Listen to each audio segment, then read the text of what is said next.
नमस्कार मंडळी, कसे आहात तुम्ही? बरे आहात ना? मी मस्त.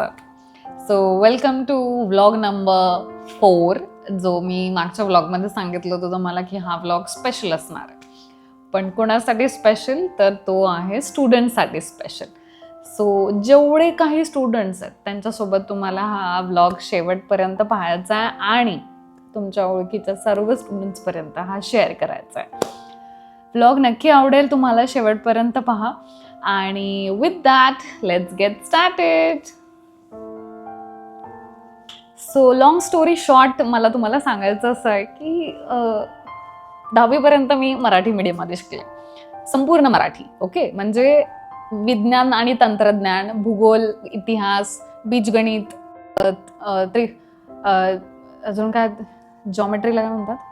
प्लीज कॉमेंट बॉक्समध्ये सांगा मला जॉमेट्रीला काय म्हणतात, शिट मी विसरले.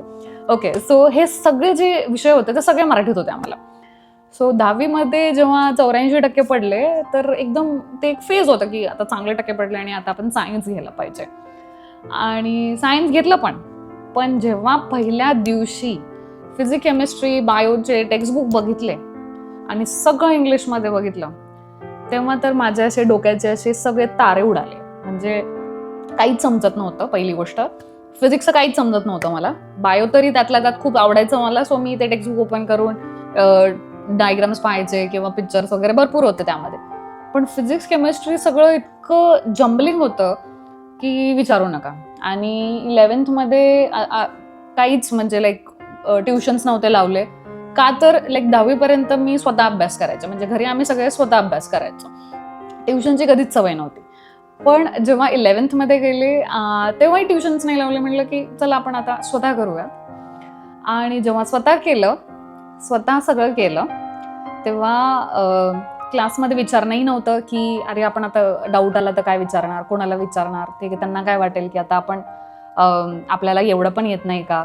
सो इतके मोठे मोठे शब्द ऐकून किंवा कंटिन्युअस फक्त आणि फक्त इंग्लिश ऐकून पहिले 6 महिने तर माझं डोकं बधीर झालं होतं, कारण एवढं इंग्लिश ऐकण्याची सवयच नव्हती.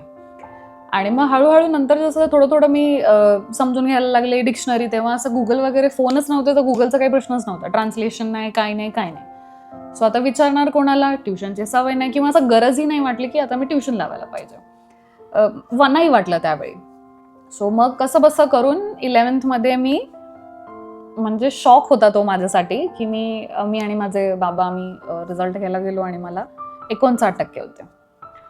सो 84 ते 59 जेव्हा ते समोर आलं रिपोर्ट कार्डमध्ये, तेव्हा तर मी जाम रडले घरी जाऊन की मला काहीच येत नाही, मी चूक केली आहे का सायन्स घेऊन, की मी नव्हतं घ्यायला पाहिजे होता का सायन्स, की मला काहीच येत नाहीये, हा खूप मोठा बबल होता का की जो फुटला आता आणि आपण आता याच्यातून बाहेर यायला पाहिजे आणि आता आपण स्ट्रीमच चेंज करायला पाहिजे. पेरेंट्सनी हे पण विचारलं की तुला अवघड चाललं असेल आपण स्ट्रीम चेंज करूयात. बट आय वॉज लाईक की नाही, हे मला आता घेतलं तर आता हे पूर्ण करायचं आहे. सो मग लाईक 12th गेल्यानंतर ट्युशन्स लावले, थोडे रिसर्च केलं कोण आहे, कोणते ट्युशन्स आहेत चांगले, आणि एक चांगले ट्युशन मिळाले आम्हाला. आणि मी जेव्हा तिथे गेले तेव्हा ते सर इतके चांगले होते की त्यांनी ते like physics, chemistry, physics, chemistry आणि मॅथ हे तिन्ही पण सब्जेक्ट ते शिकवायचे आणि वर्सटाईल होते ते. म्हणजे सगळं शिकवायचे ते. आणि आय टेल यू की ते तिन्ही language like Hindi, English, Marathi सगळं मिक्स करून आम्हाला कॉन्सेप्ट शिकवायचं. सो जेव्हा मी कॉन्सेप्ट बघितले आणि सरांनी जेव्हा ते शिकवत होते आणि जेव्हा मला कॉन्सेप्ट समजली, तेव्हा मी तुम्हाला सांगते की कॉन्सेप्ट मला समजतीये, प्रॉब्लेम माझ्या भाषेचा आहे, हे जेव्हा मला कळलं तो एक मोठा टर्निंग पॉईंट होता माझ्यासाठी. आणि दुसरी गोष्ट, आता नवीन चॅलेंज होतं माझ्यासाठी, ते म्हणजे लिहिणं, सेंटेन्सेस फॉर्म करणं, मोठे मोठे आन्सर्स लिहिणं आणि लिहिण्याच्या आधी त्या सगळ्या गोष्टी मेमराईज करणं. म्हणजे आपल्याला पाठांतर करावं तर लागेल ना. सो ते पाठांतर करणार कसं, ते सगळं एवढं इंग्लिशमध्ये. पण मी खरंच सांगते, इथे मला माझ्या पेरेंट्सने किंवा माझ्या बहिणीने मला खूप हेल्प केली की ते ब्रेकडाऊन, त्यांनी मला सांगितलं की तू ब्रेकडाऊन कर, ट्रान्सलेट कर थोडं आणि मग ट्राय कर की तू तुझ्या मदर टंगमध्ये मेमराईज करते किंवा पाठांतर करते त्याचा. सर पण तेच म्हटले मला की आता हार्डवर्क केल्याशिवाय दुसरा पर्याय नाहीये. तो एकच पर्याय आहे तुझ्याकडे, दुसरा काहीच शॉर्टकट नाही आहे. सो तेच केलं कंटिन्युअस, फक्त प्रॅक्टिस आणि प्रॅक्टिस केली. पण हे सगळं करत असताना एकच गोष्ट आहे की जी म्हणजे मेहनत. रिमेंबर, तुम्हाला खूप मेहनत घ्यायची आहे आणि त्याच्यासाठी तुम्ही तयार असणं गरजेचं आहे. आणि ती मेहनत फक्त आणि फक्त एक भाषा शिकण्यावर आहे.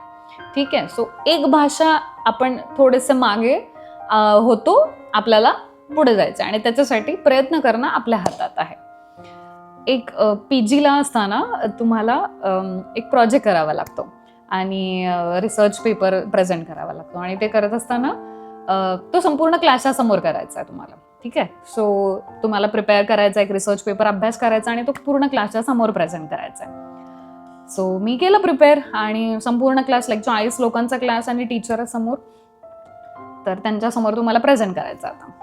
आता माझा टर्न आला. तर स्टँडिंग बोर्ड होता व्हाईट कलरचा आणि त्याच्यावर मी खूप छान प्रिपेअर करून आले होते. आय वॉज व्हेरी प्रिपेअर्ड की मी आधी हे बोलेन मग ते बोलेल, सगळं एकदम व्यवस्थित प्रिपेअर करून आले होते. पण जसं मी क्लासच्या समोर गेले आणि जेव्हा मी एक्सप्लेन करायला चालू केलं, माझे सेंटेन्सेस फॉर्म झाले नाहीत. माझ्या डोक्यातून सगळं उडून गेलं, मला काहीच लक्षात नाही. आणि मम करत त्या बोर्डवर लिहिता लिहिता, एक्सप्लेन करता करता मी कधी त्या बोर्डच्या मागे जाऊन अशी लपले पूर्ण आणि क्लासला दिसेनाशी झाले, कधी झालं माहिती नाही. आणि मला माझे प्रोफेसर म्हणले की Sukanya, we can't see you, please come forward.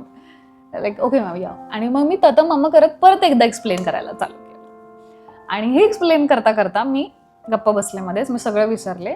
तर ते प्रोफेसरला कळलं की शी हॅज फॉरगॉटन किंवा सो शी वॉज लाईक की Sukanya, you present again, prepare it again and present again. त्या क्षणी मी उठले आणि मी गर्ल्स वॉशरूममध्ये गेले आणि जे मी रडले की मी किती अनपढ आहे. म्हणजे मला क्लाससमोर एवढंही नाही बोलता आलं. म्हणजे त्यावेळी मला इतकं वाईट वाटलं की आपण एवढं पण नाही बोलू शकलो आपल्या क्लाससमोर. त्यावेळी जी फिलिंग होती ना, ती मला आज पण आठवते की मी कसं फील केलं होतं त्यावेळी. आणि मग नंतर फ्रेंड्स आले आणि ऑफकोर्स प्रोफेसरला पण कळलं की मी रडले म्हणून.